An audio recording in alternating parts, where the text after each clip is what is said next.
The path is always there in an Olympic tournament. I'm going to make a hot take, do one hot take. I am not sure Spain wins gold because I think they might have to play France in their semifinal, and I think France maybe wins.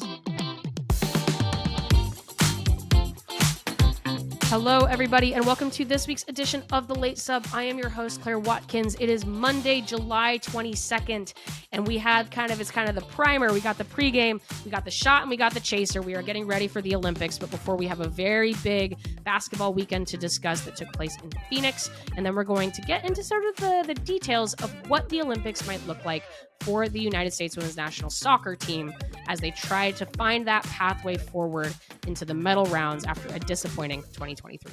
All right, before diving into Olympic previews, I think we need to talk about, maybe you could call the official pre-party of Olympic basketball. They're pre-gaming the Olympics. They were pre-gaming the Olympics in Phoenix this weekend at the WNBA All-Star game, which was a huge, it was a great kind of a cultural touch point for the league. Wonderful weekend. Seemed like everyone had a really good time, but also a little bit of interesting competition because Team WNBA did beat Team USA at the All-Star game for the second straight Olympic cycle. So this happened in 2021 as well. Team WNBA defeated Team USA back then. Now, as we know, USA went on to win Olympic gold despite that loss. Also kind of a little bit moment of deja vu. Arike Ogunbowale, who was the 2021 All-Star Game MVP, was also the All-Star Game MVP this weekend. Second time in her career. It's a short list of players who have ever won All-Star MVP more than once. It is a prestigious list. It's just kind of funny, I think, that both instances have been games against the U.S. Olympic team.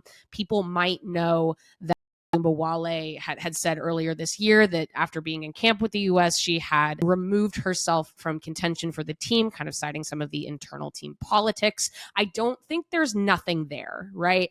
Everyone's being a professional. I don't think that it's any sort of super big, bad blood between the team or between Ogunbowale, but there's something there. And Arike popped off, especially in the second half. She had 0 points in the first half of this game, and then she went on to score a WNBA All-Star Game record 34 points in the second half to lead Team WNBA to victory. So we'll talk a little bit about the game with the seriousness that it deserves, which is, it is serious, but it's not. I had a chance to speak to Kalia Copper, who was on the Olympic team for the first time this year. I talked to her last week, and she was kind of joking about how All-Star is sort of a strange place to be for the Olympic team because, as everybody knows, it's sort of a party weekend. You're doing a lot of networking. You're schmoozing with friends. You're talking to brands. You're talking about a lot of the off-the-court stuff for All-Star that you can't really enjoy 100% when you are on the Olympic team because you still have a very big task ahead of you. It's a balance, right? So that maybe also sort of impacted Team USA's performance of yes, they are here to do something very serious, but they also kind of have to do all the other things that you still are expected to do at WNBA All-Star. But let's talk about it culturally for a second. I think, I was not on the ground. JWS had a team down there, but it seemed like everyone felt like this was probably they got it right in that All-Star weekend. Felt like it was fitting of where the league is at right now with sort of that booming success that they're seeing on and off the court. Phoenix, I think it was a great showcase for Phoenix. They got to show off their new facilities for the Mercury, a brand new training facility that cost $100 million. They've got the courts. They got to show off all of the really nice amenities. They invited press in to get a first look. You got to watch both Team USA and Team WNBA react to that and this sort of big influx of investment, not only in Phoenix, but also hopefully league-wide. They had the big halftime performer. They had Pitbull doing Dolly Parton karaoke at halftime. Aubrey Plaza tore her ACL apparently playing knockout. Flege Johnson performed at 3 different after parties. It was well programmed. It felt cool and interesting and exciting. And I do very much hope that fans had a good time. And it was this good reflection of maybe how the WNBA now, at sort of not the midseason point, we're actually further into midseason than just the halfway point, how they're doing a little bit better, incremental growth, right? From maybe some of the frustrations at the beginning of the season about maybe where the WNBA was not prepared for the influx of popularity that they saw this year. I think a lot of that has to do with the Mercury's investment in their particular team and their willingness to spend to make All-Star feel very, big and prestigious and fun. But that's a good reflection of, okay, the WNBA is is we don't have to kind of be in that panic mode anymore of, oh my gosh, can they handle this? But also, it was not probably as big or as it could be in the future. There's still a lot of room for growth. I mean, even Commissioner Kathy Engelbert's, her availability over the weekend was still, everybody knows that she's always kind of like this tempered growth person. She didn't really have a huge update on expansion draft or anything for Golden State necessarily. She didn't have a huge update on the new TV deal that's being worked out. There were some interesting things said about, how maybe that deal is going to be good but not great because it's still enveloped inside NBA television rights, so the Dub doesn't have a chance to negotiate in the open market on their own. But it felt good. I think if you had to have sort of a standpoint of, are things moving too fast or are things moving too slow, maybe this All-Star weekend was the right example of where the league is getting that balance right. And I would just also say anecdotally, I mean, I think it's just another really good reflection of like, this has been the summer of the WNBA already, right? You go out, I live in Chicago, I go out, I see, I mean, the two primary things that I see are Angel Reese Chicago jerseys and Caitlin Clark, like Iowa shirts. It's been the summer of the Dub. I think a lot of people are really excited to watch this game because of that competitive hook between Team USA and Team WNBA. And I was happy to see it feel big and it felt real, and it was a great success in the context of the competition of the game. I mean, people complain all the time that All-Star games don't feel real, right? Like, it's something that the NBA has been struggling with. You've got, NFL moving to like different kind of skills challenges for Pro Bowl because they can't get guys to commit to Pro Bowl. I've long been an advocate for an NWSL All-Star game. I think that at this moment is dead in the water because nobody likes it that much. I still want my skills challenge, but that formatting of the USA Olympic team versus sort of the WNBA All-Stars, does it make some of the voting wonky? Yes. Does it kind of take some imbalances into All-Star where maybe your top 24 players in the league at this moment don't always make it? Yes, there are imperfections to it, but the Olympics add sort of this pressure to the game. And then the narrative, that natural narrative of sort of the US wanting to exert their dominance on the world stage versus groups of players who are just as good as some of these players on Team USA, the narrative is there. And like I said, with Ogunbowale playing so well, I think that it's a little bit real. It's a little bit real. Cheryl Miller, who was the honorary coach of Team WNBA, said this week that she was like, no, Team WNBA wants to win this game. They want to prove a point. And I think you could see that, especially in the second half of the game in terms of intensity and the way WNBA was able to execute. So yes, very impressive from Ogunbowale, but there were a number of other really nice performances. Caitlin Clark broke the All-Star game assist record for a rookie with 10 assists. She was still one shy of the overall All-Star assist record, which was set by Sue Bird at 11. Angel Reese became the first rookie in WNBA All-Star game history to record a double-double. She had 12 points and 11 rebounds. The double-double machine never quits. And some of that's just effort. She was working so hard and she played so well. I thought it was so fun to watch Angel Reese play in that game. Alicia Gray had a massive weekend. She scored 16 points for Team WNBA, but then the day before, she won both the skills competition and the three-point contest. Very fun. She got $110,000 combined from Aflac, who stepped up to subsidize the winning purse or the winning prize for winning skills comp and three-point contest. Also, just kind of making a note, speaking of these two players, Alicia Gray and Angel Reese played really well together. I'm just going to say it. They played really, really well together. Something for team leadership on either of their teams to maybe take a look at, because I thought that those two, I was like, ooh, those two should play together again in the future. They were really, really fun. Kelsey Mitchell and Nneka Ogwumike also scored in double digits for Team WNBA. But yeah, going back to Gray, she's a player out of South Carolina who played for Dallas. She now plays for Atlanta. And I just thought this was a really wonderful showcase for her. I mean, everyone knows that Atlanta has not had the season maybe they were hoping for this year, or there are maybe some other moves to be made for that team to really compete for the upper echelon of the league or make a deep run in the postseason. But I always think All-Star is a great opportunity for those kinds of players, for a player like Alicia Gray to show what she can do, not only on her own in something like the three-point contest or the skills competition, but also in congruence with a lot of these other players, which is one of the fun things about an All-Star game. Because I have to think, right, that Yeah, All-Star, you're there to have fun, it's like not that big a deal. But don't you ever wonder if there's just a little bit of recruiting that's going on in between players? They're like, oh, maybe how long's your contract? Or, oh, well, we play really well together, and just sort of just a little bit, just little planting the seed of maybe future teams to come. I'm always curious about that. But everyone was having a great time. And I think, what we did see in the second half of this game, not to overanalyze it because it was essentially, it was a friendly. You did kind of see actually Team USA's intensity drop off a little bit in the second half. Brianna Stewart played really well. They have to be really happy about that because she had been doing some load management with New York previously. She has 31 points. She has 10 rebounds. Asia Wilson contributes 22 points. Diana Taurasi scored 14 points. She had a couple actually really nice deep threes. I do think there are still some concerns, though, for Team USA. Like, I'm not, this is not panic button like, oh my gosh, they're no longer the favorites to win gold in Paris. I don't think that's true. But like any national team, they have their question marks, right? I think the two big ones are Nafisa Collier only played, she only played 3 minutes in this game. She's someone who has also been dealing with load management for a plantar fascia issue, which, as people know, is not something that you can just sort of magically fix in the short term. Chelsea Gray played 11 minutes. I think she's a player to watch too. She's been playing like full games for the Aces, but how does it look to have her kind of back in the USA fold? She's, presumably their starting point guard. And then no matter what, I think, again, you talk intensity, you talk trying not to get hurt, you talk bigger picture, you talk about the big festivities in the weekend. It's not fun to have someone drop 117 points on you.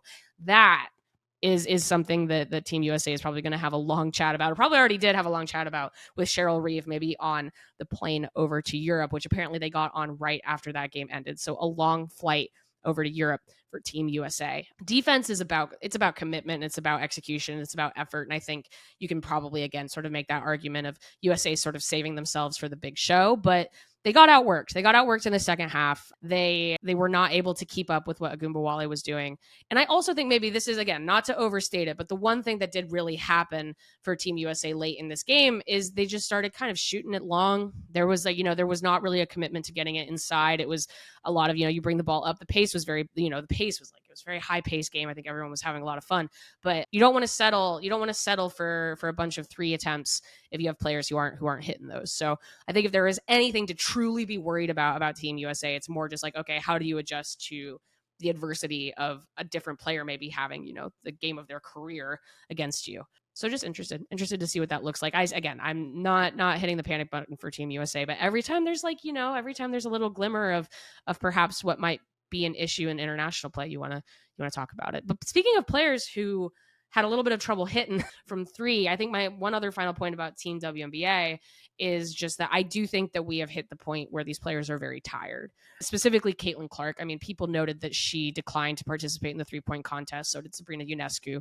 For Ionescu, I think the reason is fairly obvious, right? She's focusing on her first Olympic Games. Just, didn't want to overextend herself. Clark basically just said, it was about load management. But then again, you watched her in the All-Star game. She was shooting threes. She was trying to get maybe just that one beautiful 3-point moment. The crowd goes wild. They love the 3-point from Caitlin Clark. She didn't hit a single one. And that, you watch a player like that, but she gets those assists. She's playing so well on the assisting side. You go, that player is tired. I think maybe her arm strength or her accuracy has gotten a little bit. So I think she's going to very much enjoy this time off. So we all talked about the discourse about Clark going or not going to the Olympics, but now she does finally get to reap the benefits of how things played out, which is that she gets to take a little bit of time off. She gets to rest her body, and she gets to get ready for what's going to be a tight playoff race when the WNBA returns. So loved it, loved watching it, loved hearing about it, loved everybody's social content. Again, subscribe to the Just Women's Sports YouTube channel. We have a lot of really nice content from the ground. But now things turn to the Olympics. The WNBA, they are on vacation. Their phones are turned off. They're on airplane mode. They're taking flights out to chill, hopefully like on a beach somewhere for a couple of days. But the US keeps going. They will play Germany on Tuesday of this week. And then it's time to try to win an 8th straight gold medal. It was more of a pragmatic approach from the team. I mean, they were not playing like an all-star team in this game against Team WNBA, but I don't think that's what Cheryl Reeve wants them to be doing. She wants them to look a little bit more cohesive than that. So I think, again, maybe if Team USA had won this, but it was on the back of like one particular player playing very, very well, that still would not be necessarily the best outcome for how Reeve likely wants the team to play through the group stage. So what is that group stage? They will be playing Japan, Belgium, and Germany. in the Olympic competition in the group stage of that tournament. Belgium is legitimately very, very good. Emma Meesman is a player that people might know. She won a championship with Washington in 2019. She was on that sort of stacked Chicago Sky team in 2022. Belgium is legitimately a very, very good basketball team. They held the U.S. to a buzzer beater win last year. It was in Belgium, but they almost lost that game. They know how to push the U.S. They have WNBA tested veterans on that team. That's going to be, if there is an upset watch for the U.S. in the group stage, it is likely Belgium for me. Germany also has some ballers. They have the Sabally sisters who have a very good reputation in the WNBA. Satu Sabally is coming off of an injury, so we'll see exactly how much she plays, but not the easiest group stage, I think, for the U.S. I think these are going to be really fun games. I think people are, if you are new to the WNBA or a new fan of women's basketball, I think the way they play might surprise you.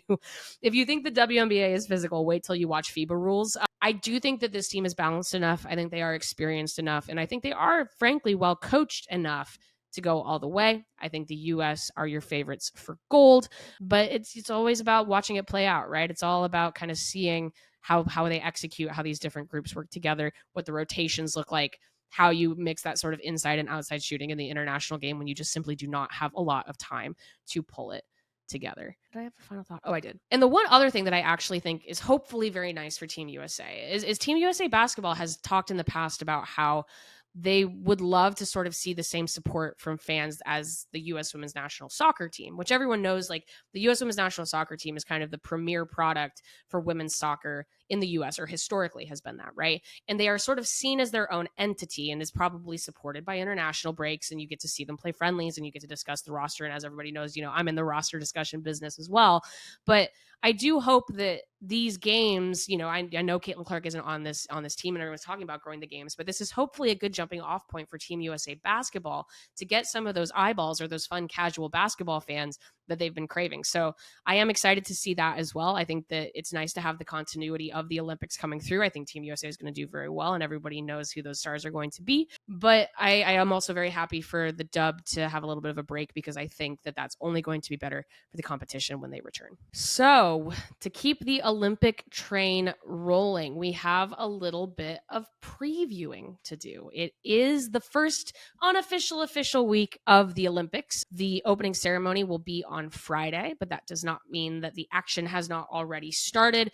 People might know this, people might not know this, but Olympic soccer is it doesn't always take place in the home city. It's a little bit closer to World Cup style or Euro style, where you travel into different host cities and then you finally make it to Paris once you get into the later rounds.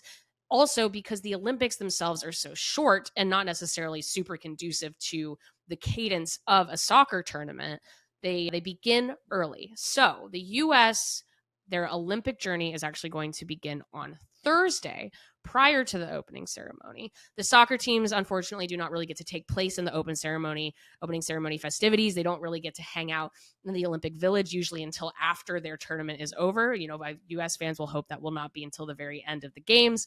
It's always just a different experience. I think I could talk for a long time about sort of the push-pull of, is the Olympics still the best venue for top flight women's soccer? As people might know, on the men's side, it's a U23 tournament. And it is that question, I think, of, do the logistics of this tournament make sense to have it be held up as one of the premier soccer tournaments globally? I would say probably still yes, and I'm really, really excited for this tournament because of that, and we will talk about all the really talented teams that are going to be competing. But I also do think that there will be a time where the IOC has to give on one of two things. They will either have to expand rosters to 23, or I think they are going to have to turn the women's side into a U23 tournament. Now, the argument against that for a long time was, do all of these countries have youth programs that can handle that and have, again, turn it into a good product for television?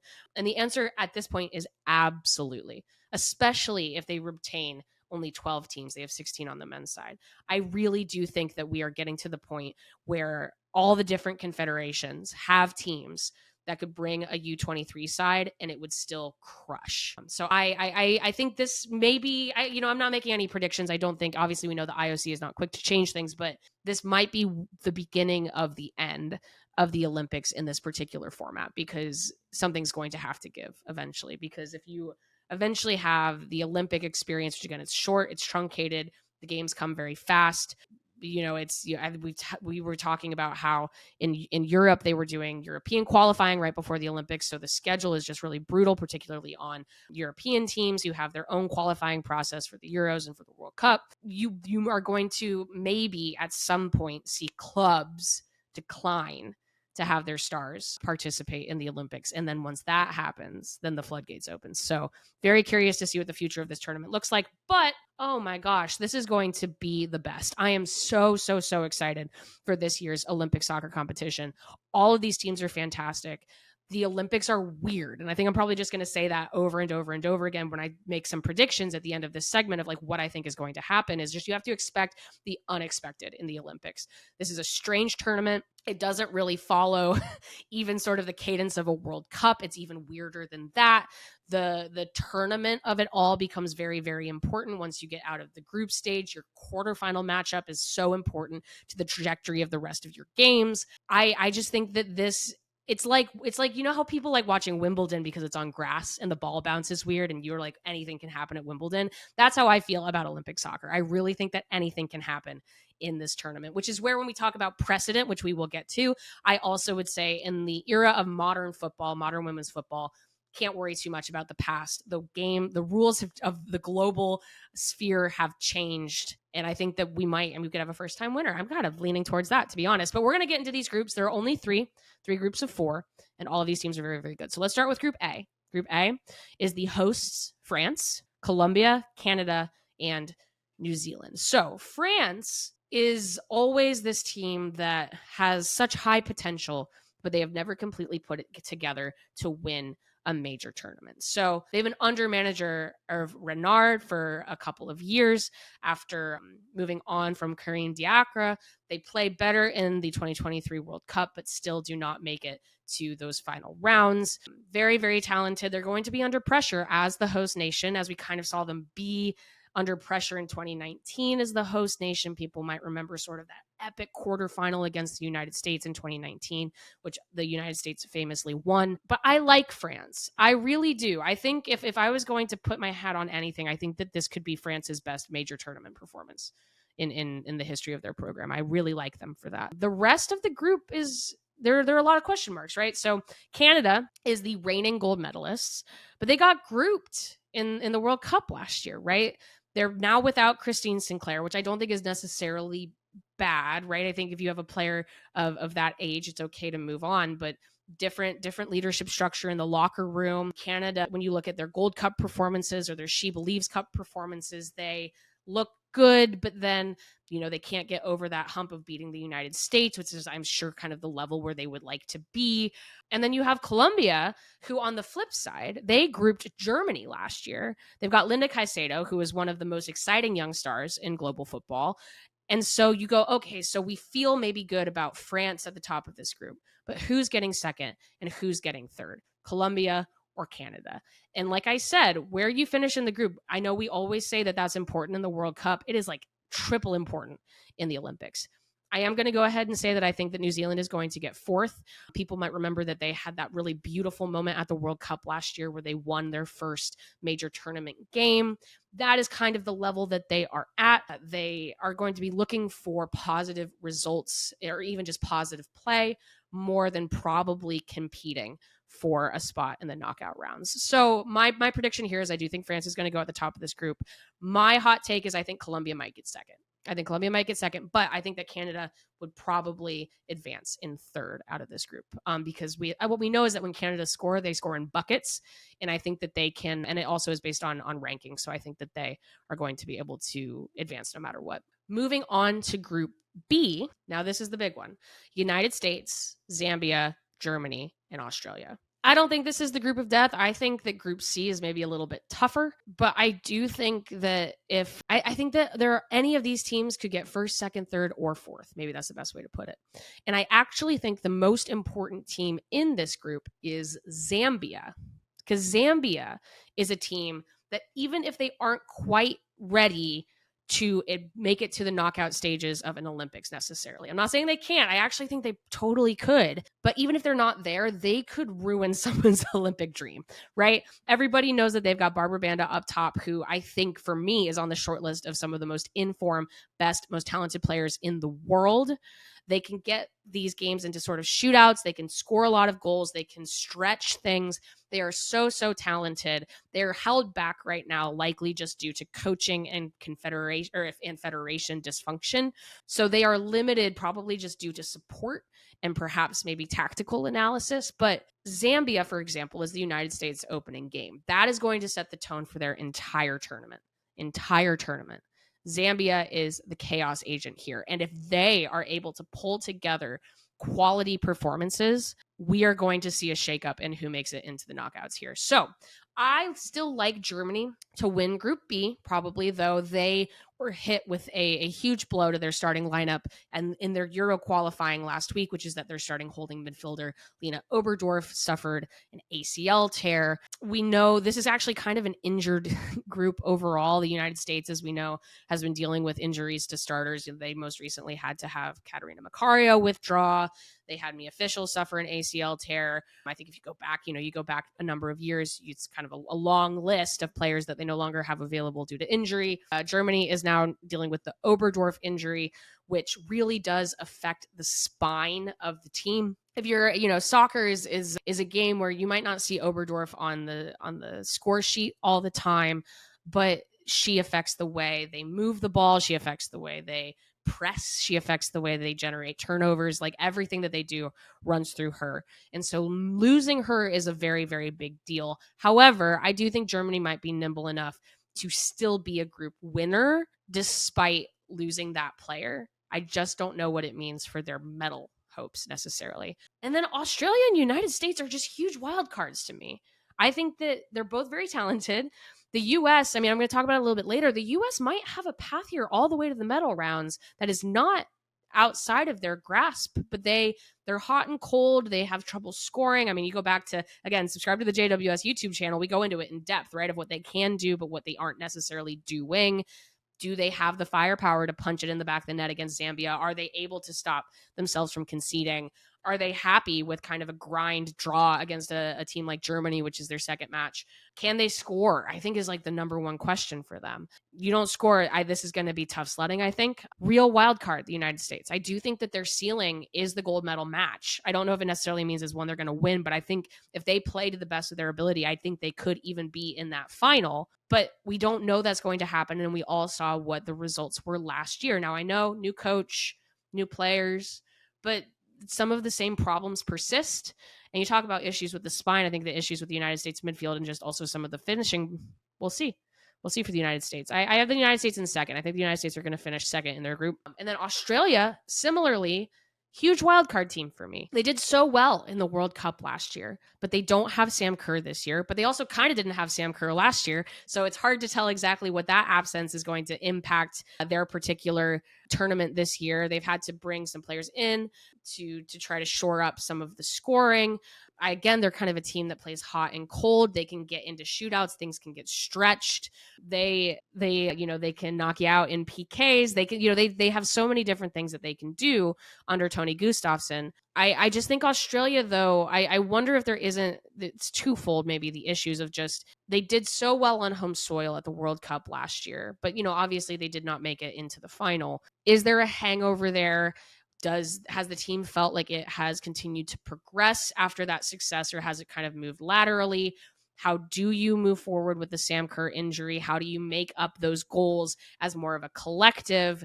And then I think also with Australia, and this is just sort of leaning on sort of some of the historical issues that they've maybe had in the past, is just defense sometimes when they do get stretched, when things do open up. can they hold other teams off? I think the interesting thing is, again, the United States and Australia are going to be there. That's going to be each team's last group stage game. And I think it's possible that both teams might need 3 points to comfortably advance. And that could be a wacky one. We've seen them play some boring games, but we've seen see them play some real thumpers. So I think the United States group stage might go all the way down to that final game against Australia. I think the U.S. has the ability to win that game. But like I said, ball bounce is weird. Olympics are strange. I don't know if they will. So my prediction here is I do think Germany is going to finish in first. I think the United States is going to finish in second. I think Australia is going to be in third. And I think Zambia might crush someone's Olympic dream, but I'm not sure that they are quite ready to create their own story into the knockout rounds. And then moving on to Group C, which again, for my money, this is the toughest group in the Olympic group stage, but it's all shades of, preference, I suppose, because all of these teams are very talented. But Group C is Spain, Japan, Nigeria, and Brazil. Going back to 2023, right? Spain, they win the World Cup. They look almost arguably better at the beginning of 2024 when they were doing Olympic qualifying through the Nations League. They are the best team in this tournament, hands down. Like, I feel very, very confident saying that Spain, front to back, is the best team in this tournament. Now, does that mean that they win, though? History says no. So no team has ever won an Olympics immediately following a World Cup. No one has won 2 major international tournaments back to back. I think I always kept saying this, but maybe underrated, which is that England tried to do that last year. They tried to win the World Cup after winning the delayed Euros in 2022. No one's ever done it. It's really hard to do just to get through a tournament twice. Now, Spain might be the team that is truly talented and meshing well enough and coached well enough and have enough of a footballing identity to make it through, again, the weird games, the grinding games, the difficult games that surprise you. But history says no. History says no for Spain. So I am really, really fascinated to see how they do. I do think they're going to win this group. But as people know, Japan, they whooped Spain in the group stage of the World Cup last year.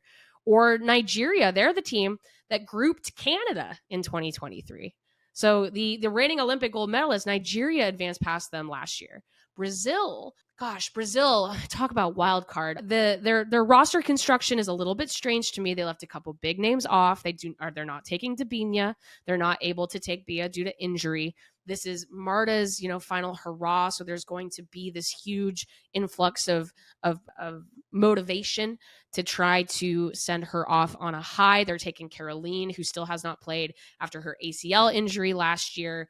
It's a brand new coach. Brazil's so talented, and it seems like we've seen, everyone who's an NWSL fan goes, I watch the Brazilian players crush it in the NWSL every single week. How can there even be a question about how they're going to do? They just haven't put all the pieces together necessarily on the international side. Brazil makes it to the final of the Gold Cup. They do quite well there. I think their She Believes results were a little bit sort of more in between. Yeah, so I don't know. I don't know what to think of them other than just sort of the same as always, which is that Brazil is a team that can show up and beat anybody on their day, but can they win consistent games in a row to make it all the way to the medal rounds? So I'm going to say Spain first, Japan second, Brazil third, Nigeria fourth. That is my prediction for Group C. And when I say that I think Group C is the deepest or the hardest group in this tournament, I don't necessarily mean that I think that they're the most difficult group to get out of, but they are certainly the group that I would not want to meet in the quarterfinal, which leaves me to kind of my final piece of sort of putting all of this together, talking about the United States' path to a medal or anybody else's path to a medal, which is that the way the Olympics work is there is a magic game. You have a magic game, essentially, that determines whether or not you can probably determine your Olympics to be a success or not. If you make it out of the group stage, you have a quarterfinal. The quarterfinal is the only knockout game that when you lose, you're out for good. And when you win, you go on to the medal rounds. So if you win your quarterfinal, you have 2 more games, regardless of whether or not you win your semifinal, right? No matter what, you are going to be playing for a medal. You might not get one. Someone has to finish fourth, but you will be playing for a medal if you win your quarterfinal. If you lose your quarterfinal, you are out. That is not a successful Olympics for, I think, any of these teams, all of which I think have legitimate hopes of making it to the medal round. So not to game it too much, because I think it's maybe my job to game it. I think the U.S. should just try to win as many games as they possibly can. But if they do get second in their group, the runner-up in Group B plays the runner-up in Group A. Now, if you go back and you kind of remember what we've been talking about, right? Runner-up in Group A would sort of be that conversation between Canada and Colombia. Now, maybe France has maybe France struggles, maybe it is France. I don't think the U.S. would want to play France in their quarterfinal. But if they get second in Group B, their magic game is probably going to be against Colombia or Canada. Those are two teams that they have defeated, or at least advanced past in penalties. If you look at the Canada one for Gold Cup and for She Believes, they've beaten them in the last 6 months, or at least the last year. So the U.S. has to kind of feel okay if they get second and they play that runner-up game. They're like, okay, so this game, the kind of winner-take-all game that is either medal rounds or bust, is maybe against teams that we feel okay about, right? If they win their group, they would play the runner-up of Group C, which in my opinion is maybe a little bit tougher. Again, the U.S. has had positive results against Japan. They played Japan pretty well. They've had positive results against Brazil. They played Brazil pretty well. I feel fairly confident that Spain will not be a runner-up in that group, but Group C is kind of that group that I would not want to face them in that quarterfinal round. If they got third, then they have other issues. And I'm actually not going to try to game that out, because I'm like, if they get third in their group, they've got much bigger problems. So I do think that for as questionable as the United States is in the way that they've played, the path is there. The path is always there in an Olympic tournament. So we talked about the path, and I'm going to talk about the results. So I'm going to make a hot take. Do one hot take. You can flame me if I'm wrong, which I usually am. I'm very bad at predictions, but here is kind of my thought. I think because of the way the tournament is going to play out based on the group stages that I feel fairly confident about, I am not sure Spain wins gold, because I think they might have to play France in their semifinal, and I think France maybe wins. It's hard for me to tell. I don't know. That's maybe the one that I'm going to be like my hot take here is I'm going to say France goes all the way. They go all the way at home. They finally beat the monkey on the back, the demon that's been chasing them. They're going to win a major tournament. They're going to win it at home. They're going to send Renard off in a blaze of glory, because he's already said that he's stepping down from the position after these Olympics. I'm going to say France wins gold. Now, France, again, if they win their group and Spain wins their group, if France makes it to the gold medal game, that means that Spain does not. I'm going to have Spain in third. Spain wins bronze. I think they are upset in the semifinals, but I think they thoroughly win the third place game. Now, who do I think is going to join France in the final? Who do I think is going to join Spain in the third place match? Now, that comes back down to Group B. Group B, if the U.S., again, if they kind of get that advantageous way through the quarterfinals, they could theoretically play Germany again in the semifinals if Germany makes it past their quarterfinal, or they would play that runner-up in Group C, who, like I said, is probably going to be Japan. It's hard for me to say exactly how I feel about Germany. Also, I think the other thing that kind of shades all of this is that there's a reason why North American and South American teams tend to do so well in the Olympics, which is just that these European teams are out of season. Every single one of these teams has had kind of a strange result in the last 2 weeks in European qualifying. I'm choosing to ignore that because, I just think that I am making the choice to ignore that. I think that the U.S.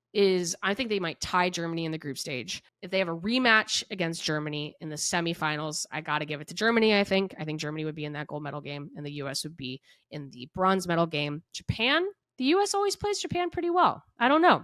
Like I said, the path is there. So I'm going to be my hot take. People can tell me that if I'm crazy, but I might actually say European sweep for this one. I might say France gold, Germany silver, Spain bronze, and the U.S. gets fourth. But we'll see. Like I said, but I don't hold too much to predictions. I'm not very good at them. And like I said, ball bounce weird. But I think the most shocking thing to me, and maybe we'll see this again, maybe we'll see something unprecedented, is if the actual best team in the tournament wins gold, because that is not usually how it works. So the U.S. will start their campaign against Zambia on Thursday. We'll be doing quick reactions to all U.S. games. Again, I keep saying it over and over and over again. Subscribe to the Just Women's Sports YouTube channel. Subscribe to our newsletter. You're going to want to stay tuned for everything we've got going on to follow the U.S. Women's National Team and more throughout the Olympics. That has been this week's edition of The Late Sub. I am your host, Claire Watkins. Shout out to producer extraordinaire Parker Fenton. We've got more coming for you. Like I said, it's the most wonderful time of the year. It's going to be Olympic Central. We have multiple podcasts running. We're going to have the YouTube channel humming most days of the week. You're going to get live reactions. You're going to get previews. You're going to get analysis. And it's not just going to be soccer. We're going to have soccer. We're going to have basketball. We're going to talk gymnastics. We're going to talk track and field, swimming. We're going to stay on top as many of the big storylines as we possibly can. And we cannot wait to go through the next couple of weeks with y'all. Be safe. Stay tuned. See you next time.